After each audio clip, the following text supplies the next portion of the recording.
we see it all the time now that everybody can play players. It's the SEC demise. But how do you pit that kind of narrative and us poking fun at the SEC and it's all cool versus what actually happens with all conference teams and actual drafts on drafting day when we have talent discussions within the conferences? Are those going to be two separate arguments going forward, do you think?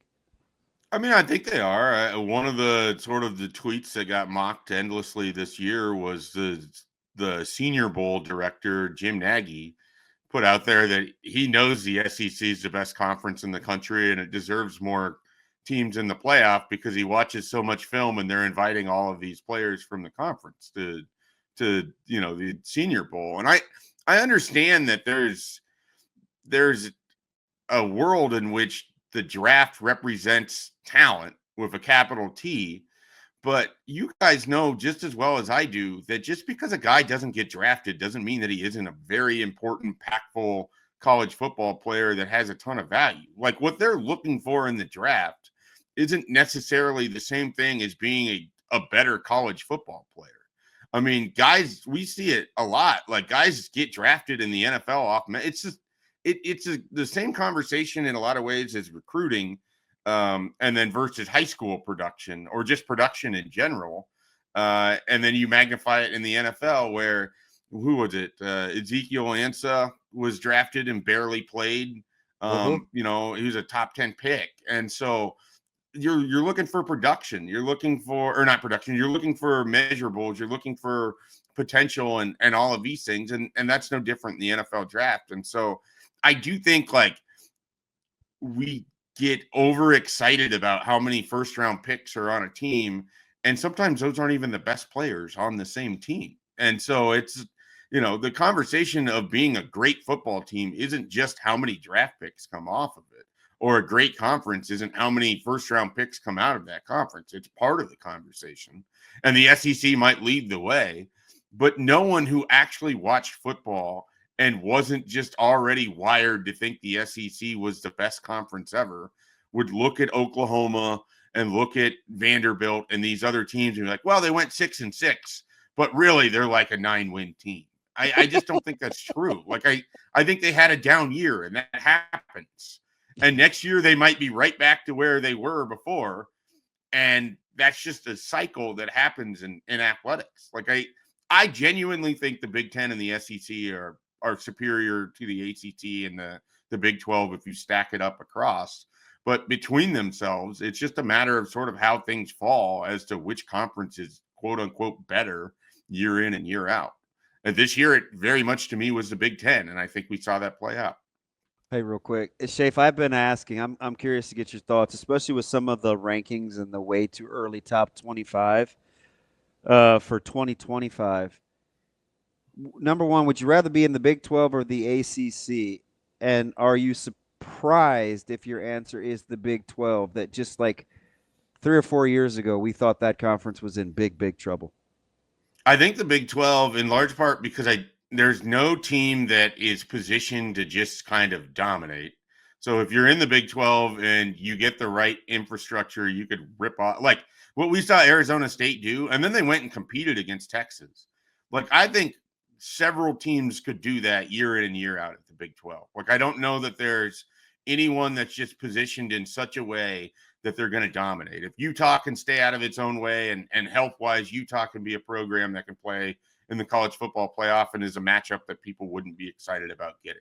If you get the best version of Texas Tech after they splashed all this money in the portal, that could be a team that could be in the college football playoff in 2025. So I think the Big 12 has a lot of upward mobility, but also a lot of really sort of intriguing teams that are doing different things. I mean, I'm fascinated by what Iowa State can do, and if they can continue to build off of what they are. I can't say that about a lot of ACC teams. I mean, you have Miami who is trying to buy their way into the college football playoff with their portal and efforts, and they're somewhat sardonically said there. But you've got Florida State and FSU Clemson. Could easily be those 3 teams could all be top 12. Yeah. And I'm not trying to say that, but I just feel like the rest of the ACC, Like the middle of the ACC doesn't strike me as quality as the middle of the Big 12. If you're coming out of the Big 12 as Big 12 champion, I feel like you played a pretty legit schedule for the most part. The ACC, I don't know if I feel the same way because I just don't know about the middle of that conference. And it might just be a bias thing because which of the two am I going to watch more? I'm probably more likely to have former Big 12 schools on my television than I am watching Louisville take on Syracuse. Yeah, Unless so you it's like kind a of have to Thursday have. night, Would you rather be Texas Tech and SMU, or would you rather be Louisville and NC State? Texas Tech and SMU. See, that's interesting, but I kind of think you're right. I kind of think Texas Tech, just with the way the portal sort of went for them, I think Joey McGuire's I think they're going to be a really trendy. We get deeper into this offseason, you're going to have people put their predictions out for the playoff. I think they're going to be a really trendy pick out of the Big 12. No, they're dead to me. I picked them 2 years ago as my dark horse, and are we forgetting SMU's in the ACC? We are forgetting that. I was thinking TCU. I phrased that. I phrased Okay. that. I phrased that wrong. Like I was kind of trying to do 3 for 3. Oh, gotcha. Like okay. the middle of one conference versus Gotcha. the middle of another conference, because SMU gets the K-State comparison. ISU for me would be like his Texas Tech. Gotcha. Okay. I'm just trying to like compare the middles. Yeah, compare the middles of the I conferences. think SMU honestly is. SMU. Would you take SMU over like K-State Yes. or Iowa State? Yes. And Texas Tech? Yes. I think over time, yeah, because they're going to be better funded. They're going to have they just have to talent. Bleep you money. I think they're going to be a really interesting. So who's team SMU's peer? It's Texas Tech, right? Like that's what I was. And I probably did say it wrong. It's ultimately their Texas peer Tech is going to be or TCU, SMU. right? Gotcha. Yeah, maybe it's TCU because TCU also had. I mean, they're very similar in the amount of money they have privately. But are they spending it in the portal like that? They probably could. I don't know if SMU and Texas Tech are spending. They're going hard. I don't know if Texas. My question, and I don't know. I really don't know. I don't know if Texas Tech can spend this way every year. So they can. Okay. They're backed by oil money. Okay, fair. I didn't know. It's a super weird deal where this transitions back to Landman, but they're basically backed by oil money at this point in their collective. And so the idea was they were going to throw a bunch of cash, and they threw a lot of cash. Which is totally fair because I don't historically think of Texas Tech as well funded, right? No, this is a Boone Pickens type thing. That's what this is. This is a Boone Pickens type deal at Texas Tech. They have a major benefactor out of the oil area. And it's weird to be having all this Big 12 evolution talk without even referencing Oklahoma State. And I don't know what to do with spot. I don't know what to do with that. Because he's fallen out of. Gundy's fallen out of favor. Isn't this what happens with Mike Gundy though? He'll have a 2-year stretch where it's like this guy is cooked, and then all of a sudden he's in the Big 12 championship game. They'll hire some coach from NAIA level, and that guy will be the best coordinator anyone's seen all year.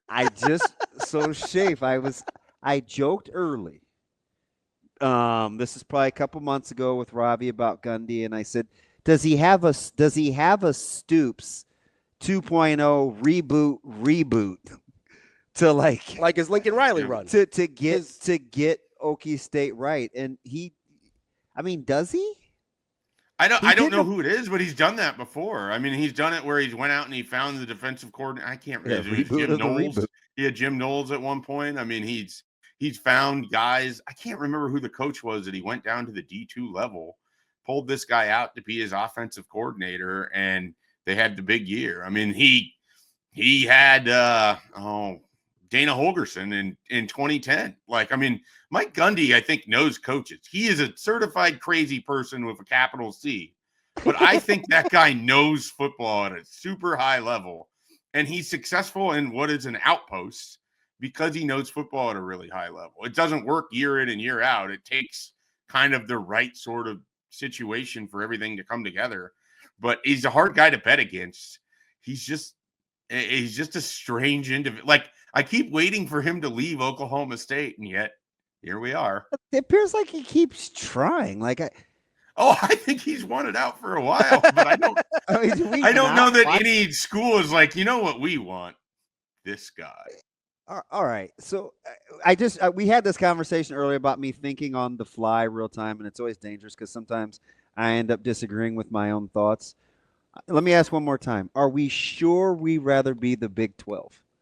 I'm listening to this whole conversation because at first I was kind of vibing with you, Schaefer, especially with the middle of the pack and the depth in the Big 12. But I'm trying to compare the middle teams in the conference, and both you guys said you picked 2 ACC middle of the pack teams over 2 Big 12 teams going forward. So are we talking at the bottom of the conference, Schaefer? No, I said that I would take Texas Tech, and then I was thinking TCU, and you said SMU, but I would take the middle of the Big 12 over the middle of the ACC. I think the ACC stops at about 4. Yeah. And maybe North Carolina, depending. I don't think they're more. Here's the other way to look heavy. at it, Damon. They're more top I heavy. don't think ACC schools are going to commit resources in the same way that Big 12 schools will. Okay, I vibe with that. That's probably fair, right? Because your charter member schools are trying. We're trying to get out, right? So more Big 12 schools will commit the kind of money necessary than ACC I like that. schools. Okay, because I think you're looking at Clemson, Florida State, Miami, SMU. They're going to be highly ranked. Maybe North Carolina, depending on how the Belichick thing goes, in terms of teams that are committed to, like, let's do this thing. Whereas in the Big 12, I think that number is bigger. Yeah. I think there are more of those teams in the Big 12. Here's one for you. What do we think Kansas looks like in 2025 after kind of a year from hell in 2024? Are they going to be a sneaky dark horse team too? So my comp for Kansas in the ACC is NC State. So that's kind of, I was trying to go like school for school. Mm-hmm. Is that too high? Is Kansas? If I was NC State, I'd be a little offended given the historic lows that Kansas has been. And yet, like at the same time, I don't think you're off. I don't think you're off at all. So historically, I think you're right, Schaefer. Right now, I think I like Kansas better. Oh, I do too. Yeah. So like in the moment, I think I like Lane Leipold more than Dave. And I think they've had a nice run in the portal. They've added some players. I think Jalen Daniels is coming back. Like I think they're going to be an interesting team in 2025 for sure. I always like feeling like I'm not as crazy. Oh, you are. Just sometimes it's a blind squirrel type thing, The Kansas. So we all three would take Kansas over NC State. Yeah, I think so. NC State lost their entire secondary to the portal. I think they're having a mini revolt. It's I like the fact how we're all willing to kind of disregard historic context too. Right? I mean, you take the programs over the last 20 years, and we're all willing to I think we've seen the sort of, the Indianas, teams can win fast, around here. And this is a conversation that makes everybody mad right now. Teams can win faster than 8 years of putting effort into it. So allegedly, allegedly, I'm willing to not say allegedly, but I understand. Oh shoot!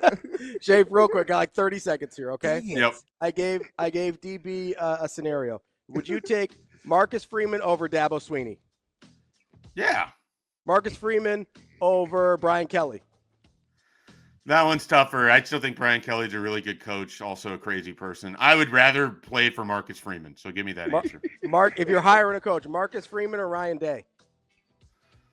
Ryan Day. Marcus Freeman or Steve Sarkisian? Steve Sarkisian. All right, there you go. Ooh. That's Mike J. Schaefer. That's Husker 247. Appreciate you, Schaefer. Nice. All right, guys, have a great Tuesday.